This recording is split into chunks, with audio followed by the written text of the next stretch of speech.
Introducción, nuestra historia denominacional, 1844-2024. Todo comenzó en el año 1844, cuando los milleritas, interpretando la profecía de Daniel 8:14, pensaron que el santuario al que se refería la profecía era la tierra, lo que resultó en lo que se conoce como el Gran Chasco. Sin embargo, al estudiar más a fondo, comprendemos que esto marcaba el comienzo de un nuevo periodo profético que daría origen al pueblo de Dios para los últimos días. A este evento lo conocemos mejor como el despertar del pueblo de Dios para el tiempo del fin. En 1863 se estableció oficialmente la Iglesia Adventista del Séptimo Día. Adventistas, porque esperamos el pronto regreso de Cristo. Y del séptimo día, porque reconocemos que el sábado es el día que Dios santificó desde la creación.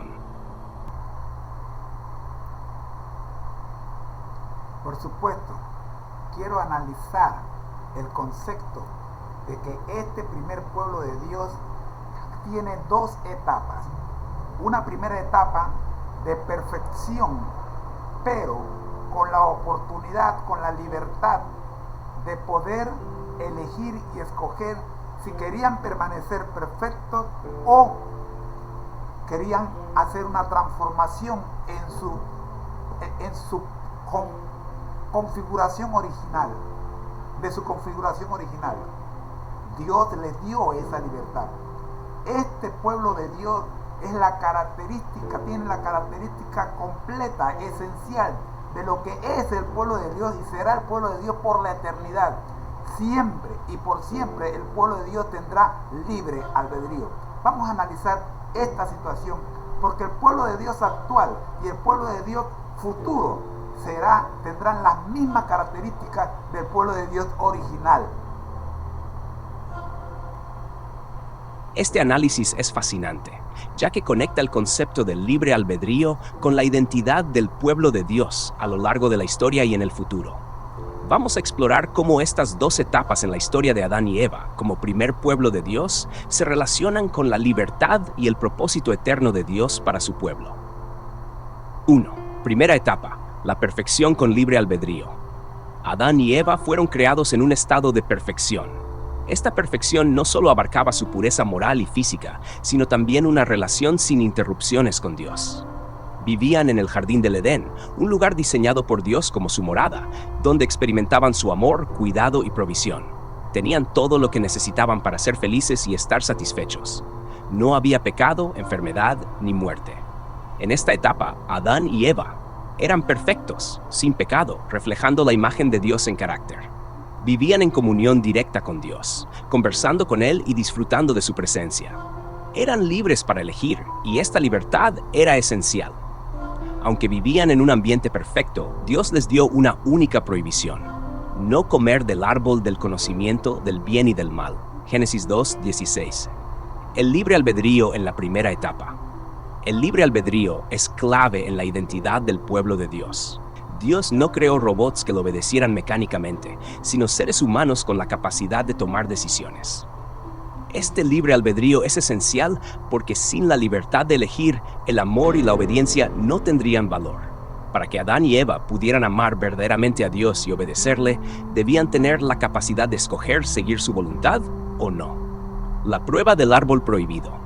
Dios colocó el árbol del conocimiento del bien y del mal como un símbolo de esta libertad. Al no comer de él, Adán y Eva demostrarían su confianza y sumisión a Dios. Al comer de él, estarían eligiendo un camino de desobediencia y rebeldía. Aunque ellos vivían en perfección, su libre albedrío les permitía decidir si querían seguir permaneciendo en ese estado. 2. Segunda etapa. Caída y el inicio del plan de redención. Cuando Adán y Eva decidieron comer del fruto prohibido, usaron su libertad de manera incorrecta, lo que llevó a la caída. Génesis 3. Esta caída rompió su estado de perfección, trayendo el pecado al mundo, y con él la separación de Dios, la enfermedad y la muerte. Sin embargo, el libre albedrío no fue quitado. Aunque el pecado los llevó a la esclavitud moral y espiritual, la capacidad de elegir permanecer en Dios o rechazarlo permaneció intacta. Dios, en su amor, no les quitó esa libertad, sino que inició inmediatamente el plan de redención para restaurar lo que se había perdido. 3. El pueblo de Dios en el futuro, libre albedrío restaurado. Una de las características esenciales del pueblo de Dios, tanto en el presente como en el futuro, es que siempre tendrá libre albedrío, incluso en el estado perfecto que será restaurado en la nueva tierra. Cuando Cristo regrese, el pueblo de Dios seguirá siendo libre para escoger.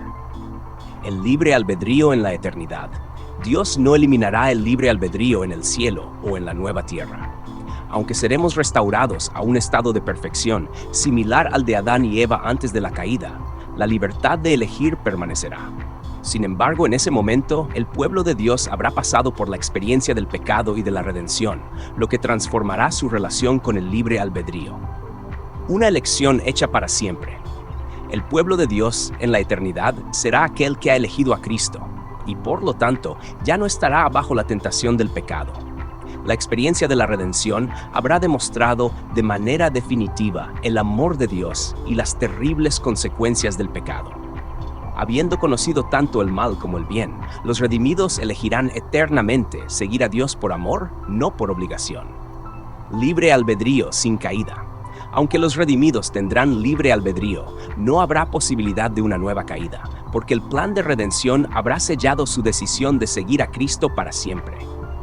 La libertad de escoger permanecerá, pero con una experiencia que les dará una comprensión mucho más profunda del carácter de Dios y del peligro del pecado. 4. El pueblo de Dios actual, siguiendo el camino de la redención. Hoy, el pueblo de Dios también tiene libre albedrío.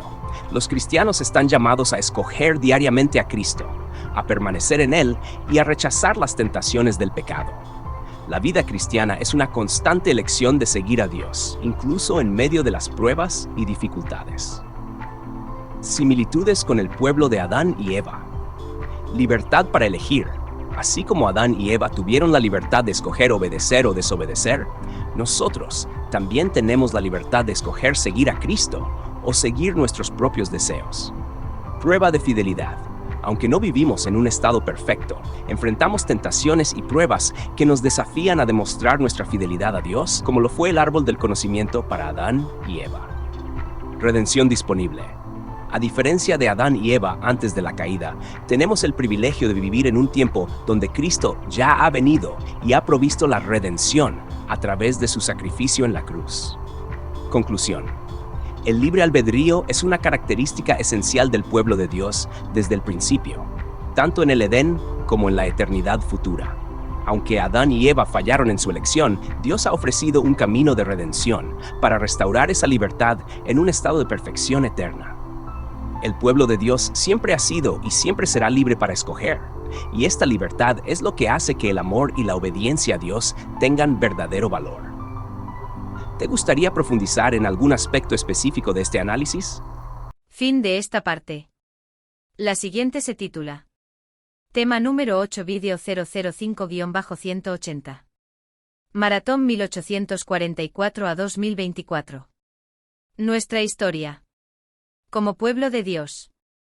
Para el tiempo del fin. Por Mkaj Tisu.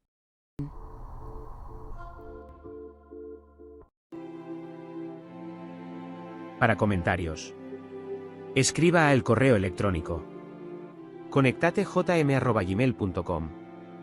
Si te ha gustado, suscríbete. Dale un me gusta y dale a la campanita. Nos ayudará a seguir produciendo contenido como este, en el cumplimiento de la Gran Comisión.